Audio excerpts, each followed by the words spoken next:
Hey y'all, it's Belle. Welcome back to my channel. As you might have noticed, we're now Christmas. I put up Halloween on September 1st and I put up Christmas on November 1st because they're my two favorites, so I get 2 full months of each. So now I got a little more tweaking to do on some things, but all my Christmas stuff is up. Today I'm going to be doing some of my all-time favorite standalones, and this isn't going to be all of them. I had to just stop because there's already too many. and the same goes for some of my favorite first in a series video. And also, like in that video, if I've mentioned some standalones in recent videos, I'm not going to mention them again. Like if my favorite spooky or in my recent reads, if I loved them a lot. So just know that there's some favorites too. So I don't want to keep mentioning books over and over. So none of those will be in this one. So I don't know how long this is going to be. So this might just be part 1. I might have to do a part 2 if it gets too long. So we'll get started. 10,000 Tries by Amy Makechnie. And I think I'd won this one on a giveaway the author did on Instagram. And it's a contemporary, which isn't normally my thing, but it was such an incredible story. And the scene that the cover is based on, once you read it, it's just the most heartwarming and beautiful thing ever. Basically, this one's about a boy named Golden, and he thinks if you put 10,000 hours into anything, it can happen.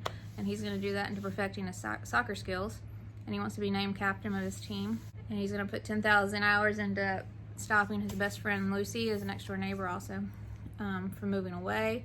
And most of all, he's determined to put 10,000 hours into helping his soccer star dad beat ALS. It's a disease that's attacking his muscles and slowly limiting his mobility. And there's no cure for ALS, but he's determined that his dad's gonna beat it. But it seems like the more hours he puts into it, the more things just keep spiraling out of control. And his dad continues to decline. And it's about learning, maybe not trying to control everything, but letting go of control and just doing the best you can with what the time you have. And it's so heartbreaking but beautiful at the same. It's like heartbreakingly beautiful. This story and this dad and this watching him. It's just such a great story. I fell in love with this and these kids and the dad, and I just think it's an incredible read and I highly recommend it. The Monster Missions by Laura Martin.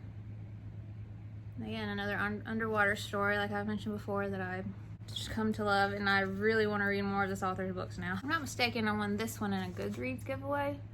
This was so atmospheric, so incredible. I said many times, read the author's notes. There's about sea monsters, and then the sinking city. Our main character, Berkeley, she's never seen land. An event called the Tide Rising 50 years ago. Ever since then, where water covered the earth, people have lived on ships. And her best friend, Garth, are divers, and they scour the drowned cities on the ocean floor for supplies. Like all the old cities and where people lived, people's homes, the businesses, like they scour all of that. It's all underwater. But on one dive, she accidentally wakes a hydra, a sea monster, and it attacks their ship. And so she and her best friend Garth are sent to live on the submarine Britannica, where the crew searches for and studies sea monsters. But hydras hold a grudge, and they will track the ship or whatever it is that they have the grudge against.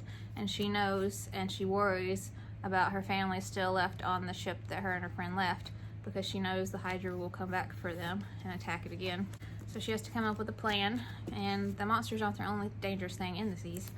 So this was just so atmospheric. The writing was incredible. I have one other book of hers, but there's more I want to get. This was just incredible. The characters were amazing, so atmospheric. I did so much research about sea monsters. Like every monster that's mentioned in here, I looked up because it's a real monster from like mythology or whatever. And so I could get a visual, even though they're described very well, but I'm a visual person too, so I looked them up. Plus, I love researching and looking anything up, so highly recommend. I have Sky Song by Abigail Elphinstone, and I'm pretty sure this is the same author as the Unmapped Chronicle series that I also love. Her books are all just so incredible. This was dark, like a fairy tale, and so atmospheric. Perfect winter read, as you can see. In the snowy kingdom of Erkenwald, whales glide between icebergs, wolves hunt on the tundra, and polar bears roam the glaciers. But the people of this land aren't so easy to find, because Erkenwald is ruled by an evil ice queen, and the tribes must stay hidden or risk becoming her prisoners at Winterfang Palace. Join Eska, a girl who breaks free from a cursed music box, and Flint, a boy whose inventions could change the fate of Erkenwald forever, as they journey to the Nevercliffs and beyond in search of an ancient, almost forgotten song with the power to force the Ice Queen back. The characters, they become like a found family, the friendship that grows, messages on belonging, different people coming together for the common good, and putting the differences aside and embracing the similarities and the differences. And so atmospheric. His inventions, Flint's inventions, so incredible. Highly recommend. We have The Peculiar Pegs of Riddling Woods by Samuel J. Halpin. And like I've said before, I think my eyes were going cross-eyed when I was trying to go through my red shelves for spooky books I recommend, because I would have totally picked this one out. I love this book. This is the story of a sleepy town called Suds, a place where stories fill the air of children turning gray and disappearing without a trace. Poppy and her intimates are certain there's something peculiar going on in Suds, and they're determined to unravel its secrets. When they discover the answers might lie in the dark and twisting woods, can they find the courage to creep inside and solve this riddling mystery? This was another like dark fairy tale. Illustrations sprinkled throughout, and very atmospheric, perfect for spooky season or all year long. It was thrilling, full of heart, fear, like that fairy tale feeling, and the characters were so great, and it was just dark, creepy, beautiful. Loved it. We have The Last Spell Breather by Julie Pike. Spell breathing does not come naturally to Rain. She loathes the hours of practice and stacks of scrolls and the snapping mud devils that cover her mother's precious spell book. But it is spell breathing that keeps her village safe from the dreaded monster curse that plagues their world. It is ancient, powerful magic, but as Rain learns to her horror, it is also fragile. In one clumsy move, the magic that keeps them safe is broken. Her village is plunged into danger, and an incredible adventure begins. Everything about this was so creative and intriguing, magical, dangerous, just so unique. I love this. The whole magic system, the spell breathing, everything from the mud devils that are on the spell book, like she talks about, and the monster curse and what that did, and the little bubble that protects the town that she lives in, and then what happens, and then the adventure she goes on. And this little guy, he has my heart. And then her friends she has with her along the way, and everything they discover about her mom, and the whole backstory of this world and why things came to be. Just so incredible. I cannot wait for more from this author. Highly recommend. We have The Scandalous Sisterhood of Prick Willow Place by Julie Berry. And I love this so much. I read this a while ago, but I saw the UK edition. And once you read it, everything makes sense. But this one, I love both of them. Humor and it's just so good. At Prick Willow Place, disgraceful Mary Jane, Smooth Kitty, and their fellow students are keeping a deadly secret. When the headmistress of St. Etheldreda's school for young ladies drops dead at Sunday dinner, her 7 pupils agree on a clever scheme to bury their teacher in the vegetable garden, dress up stout Alice to pose in her place, and educate themselves. This is tricky enough in a small Victorian community, but when the girls deduce that their teacher was poisoned, it was a veal. They realize there is also a murderer on the prowl. They all have, like, disgraceful Mary Jane, Smooth Kitty, stout Alice, like they all have something before their name that describes them. And it's just the humor and the Victorian community atmosphere, and then the school they live in. You can see, right? It's just, and then them just living there by themselves and trying to keep the ruse up with all these eccentric characters in town. And then the neighbor boy, outrageous plot of villainy, farce and friendship, starring 7 brilliant young girls. That's very true. Full of mystery, like who poisoned her, and trying to keep everything under wraps. And then when they dressed out Alice up as her, it's just, and the humor, it's just so good. I love this book so much, so I highly recommend it. We have The Mask of Arabella by Anna Hoghton. On the eve of her birthday, Arabella discovers she has a secret power. When angered, flames shoot from her fingertips. Frightened, she runs away, only to be rescued by a magical organization of masked heroes with their own special skills. Arabella and her new friends have sworn to defend Venice, but can they defeat the evil rising from the island of the dead? The party is so atmospheric, like from you see them on the water, the canals in Venice, and where they take her to, it's like a school type setting, but not really. This is one of the first books I read when I got back into middle grade, right after getting into it. But this was incredible. The atmosphere, the danger, the adventure, what she can do, the mask, like all of it. It's just so great. I really love this book, and all the details and what each kid does that she meets at this place, and the dead and what they see and find. It's just so good. We have The Double Life of Danny Day by Mike Thayer. And the author had sent this one to me. I'm so glad he did. This humor was incredible. It's like contemporary, but of course it has fantasy twist because he lives every day twice. And he has his stick days and his discard days. Like, the discard day is the first day. He does whatever he wants. And then he has a stick day, which is the day after the discard day, where what he does is remembered and it sticks. But he remembers it all, even though everybody else in the world doesn't remember discard day. And at midnight every night it resets. But his family moves across the country, and suddenly it's not like just fun and games anymore. He has to use his ability more than just slacking off and playing video games. He's making new friends that are important to him. He's fending off jerks, exposing cheaters in a lunchtime video game tournament, and taking down bullies. And he has to learn how to take the bravery and courage that he has on his discard days into his stick days, because stick day Danny isn't as brave as discard day Danny, and he has to step up for what's right and do what's right no matter what happens. So it's just, and it's so funny too. So a lot of great messages, such a unique, interesting idea of living every day twice, and you would think that would make him feel really old, but he still acts like a kid. And just great humor. I really love this. We have The Magnificent Monsters of Cedar Street. And this is by Lauren Oliver. And this was just another creative, fantastic story. We have Cordelia Clay, and then this little boy that she meets, Gregory, who has a zombie puppy.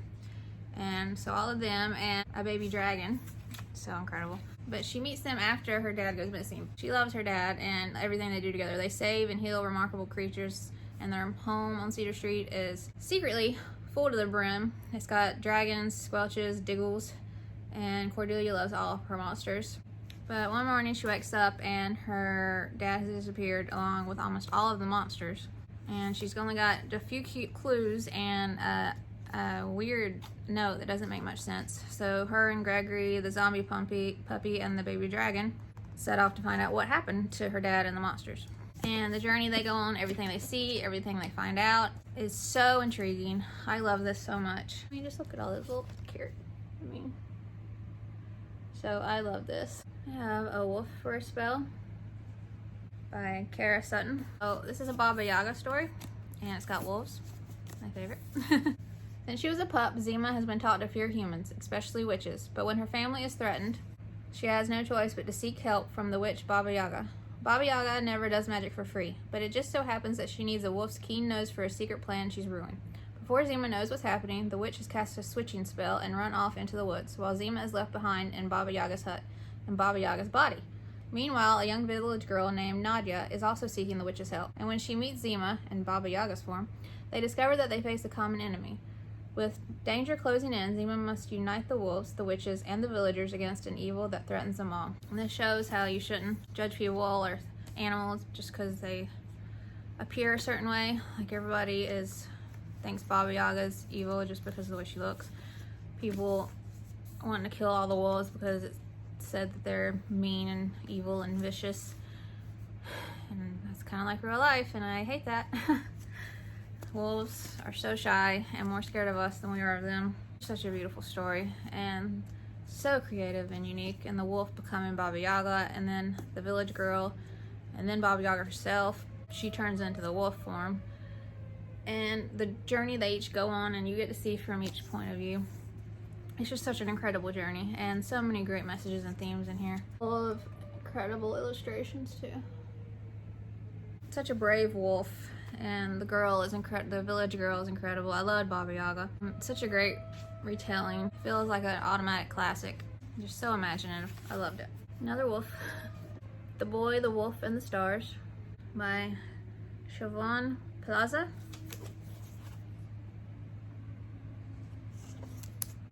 It's about how the stars in the sky, the sky used to be filled, but now they're not. Shadow creatures at night where you have to stay inside when it turns dark. And then Bo, who was an orphan, and his guardian, Mads, is attacked by a giant wolf straight from the legends. And when he's with his dying breath, Mads tells Bo that the great evil has been awakened, given the shadow creature's unprecedented power, and the only way to stop it from spreading is to return the stars to the sky. Bo, who's accompanied by his best friend, Nyx, which is a fox, who I loved, and a girl named Celine with surprising magical abilities, and Tom, a bird woman, who has vowed to protect Bo at all costs, who was such a creative and amazing character herself. They set off on the quest to find the 3 magical keys that will release the stars. But they're not the only ones after the stars. There are fleeing angry villagers, dangerous beasts, greedy merchants, and a vengeful wolf. And all while an evil witch lurks in the shadows. So this is definitely dark, dangerous, full of adventure, great messages. I never noticed this before, but the map, it looks like a wolf's head. I love this. And I talked about Under a Bottle Bridge, and one of my fall time spooky recommendations, because it's like fall time in there and perfect, by Jessica Lawson, and how I loved everything I'd read by her. So here's the other 2 books I read.